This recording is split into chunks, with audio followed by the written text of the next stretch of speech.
It is my pleasure and distinct honor to introduce our keynote speaker, who is Mr. Aron.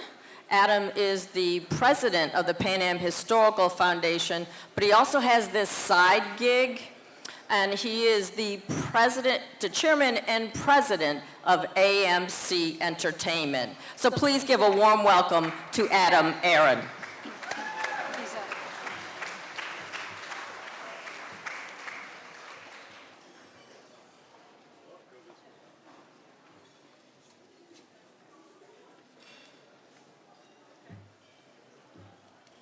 Good evening, ladies and gentlemen.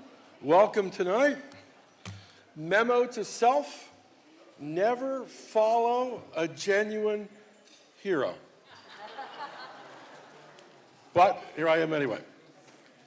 To Linda Frere, her Pan Am Museum Board, all of you who are museum supporters, thank you for including me tonight and welcoming me at least in our mind's eye, if not literally so, to beautiful, magnificent Rio de Janeiro.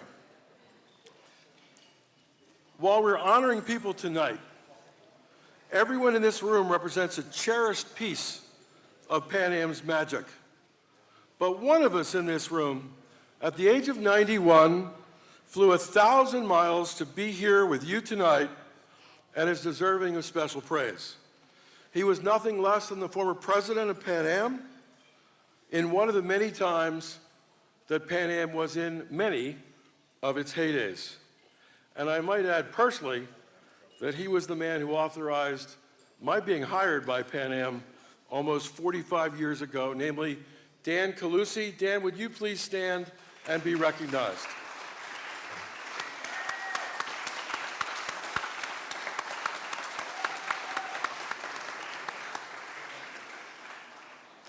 As Linda said, in my day job, I'm chairman and CEO of AMC Entertainment, the world's largest movie theater chain. But as someone, I like AMC too, thank you. Black Panther, Wakanda Forever this weekend, buy your tickets tomorrow night. But as someone who worked for Pan Am from 1977 to 1985 in Europe, the Middle East, but mostly at the Pan Am building at 200 Park Avenue, my passion is my new role as the incoming president of the Pan Am Historical Foundation. This, of course, thank you. This, of course, follows the passing of our dear friend and a wonderful fellow who I cheerfully worked with way back in the day at Pan Am, namely Pete Renette.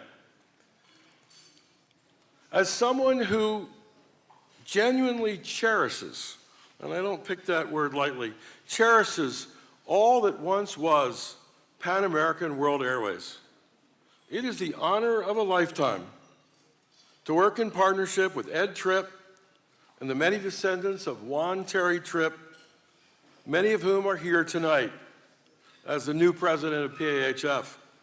Speaking of the Tripp family, they've been praised earlier tonight, but could I ask just once more for a loud ovation for the families of Juan and Betty Tripp's 4 children, Ed Tripp, Charlie Tripp, Betsy Tripp, and John Tripp, many of whom are joining us here this evening.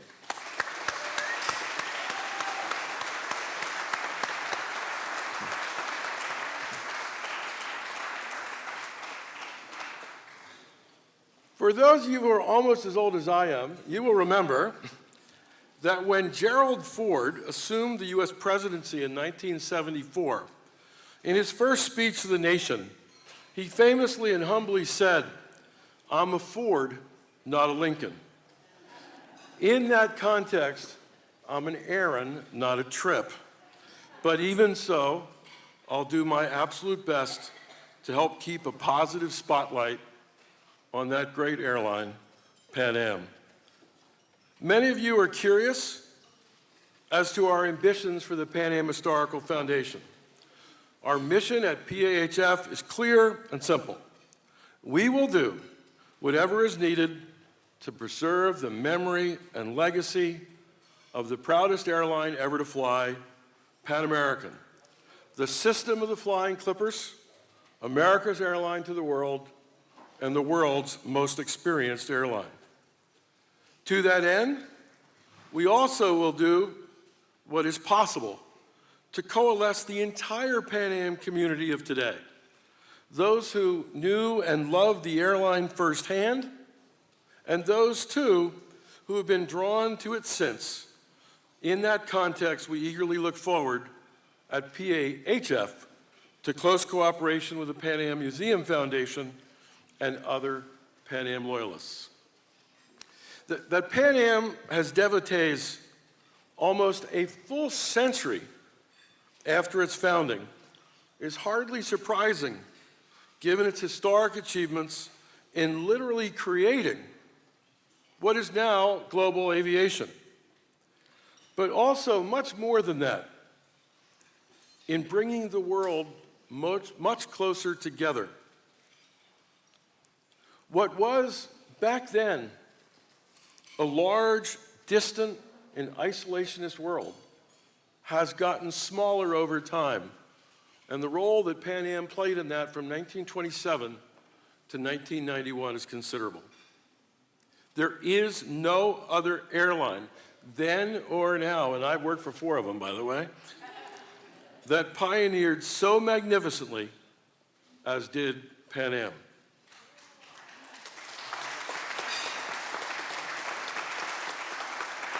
Our primary goals at the Pan Am Historical Foundation are twofold. First, to ensure that current and future generations the world over remember and revere the extraordinary contributions Pan Am made in making air travel and hospitality available first to the wealthy and the powerful, but then of such great significance, eventually also to every man. And second, our mission is to celebrate the remarkable accomplishments of multiple generations of imaginative and talented people who defined and embodied Pan Am, including so many of you in this room tonight, but especially so for the overarching role of its daring, visionary, entrepreneurial founder, Juan Trippe. Why are we doing this? Either here at the museum, or in our case, the Pan Am Historical Foundation. It's the same reason that we study history in school. Pan Am is history.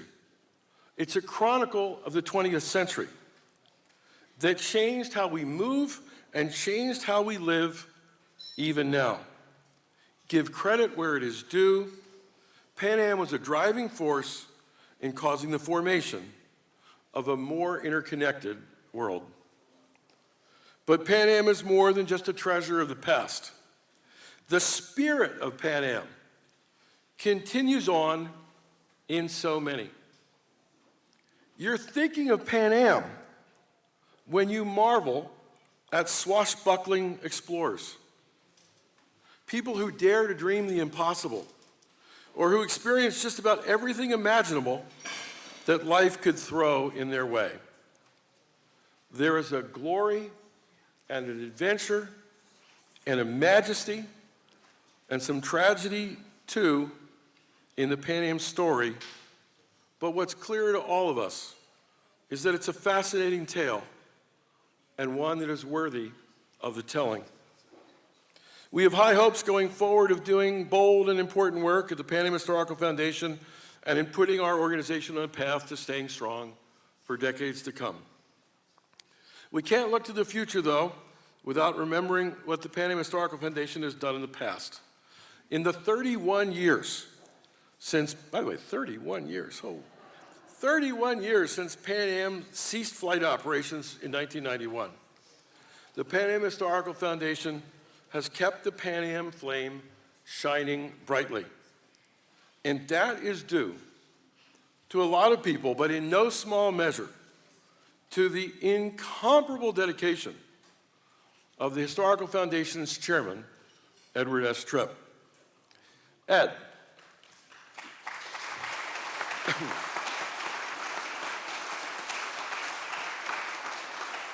Ed, we're going to embarrass you again.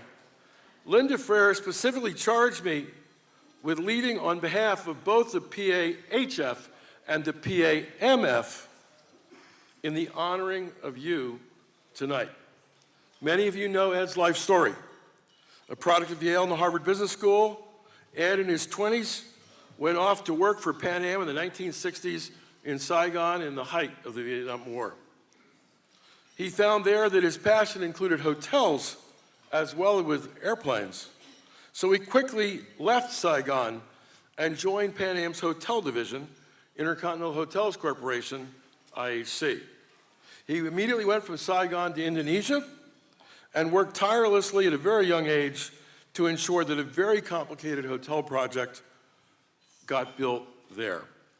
That led to a long and distinguished career at Intercontinental, where he rose to the positions of head of development, the president of Intercontinental Europe, Africa, the Middle East, and the president of its Forum Hotels division.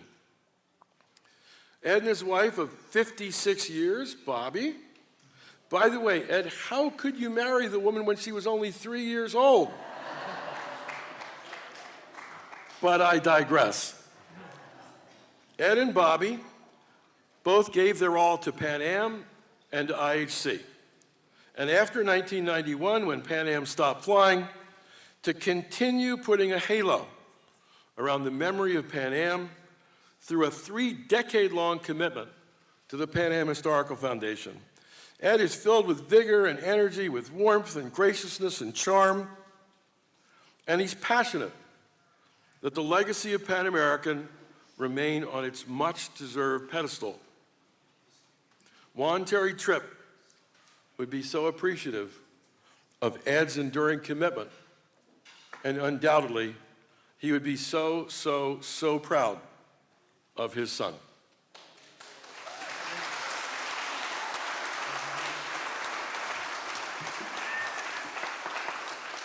Ed, you're such a modest and humble guy, you're really not going to like this, but would you please join me up here now?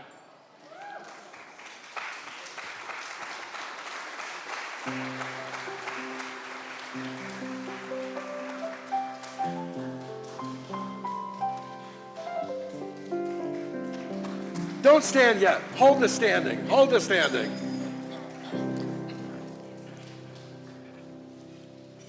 Last night, some of you were with us as Ed christened the handsome Boeing 314 model of the Yankee Clipper that now adorns the rotunda of the Marine Air Terminal at LaGuardia Airport.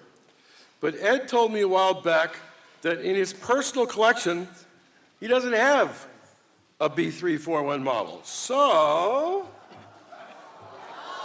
my God. Oh my goodness. Mr. Tripp, sir, while this one is not as big as what now hangs at LaGuardia, here is a Boeing 314 all for you, the Dixie Clipper that once carried Franklin Roosevelt to the Casablanca Conference in the midst of World War II and the first ever U.S. presidential mission by air. Ladies and gentlemen, thank you for letting me join you tonight at this beautiful museum. Thank you for revering the accomplishments of Pan American World Airways in the ways that you do. All of us in this room have such boundless fondness for the world's most experienced airline, and especially, and now you can stand, please join me in thanking Ed and Bobby Tripp for their extraordinary contributions forever and ever in maintaining the glory that was and always will be Pan American World Airways.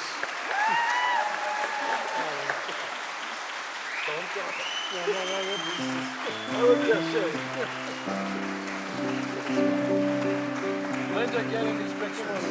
Get in here, Linda. Come on. You got the center.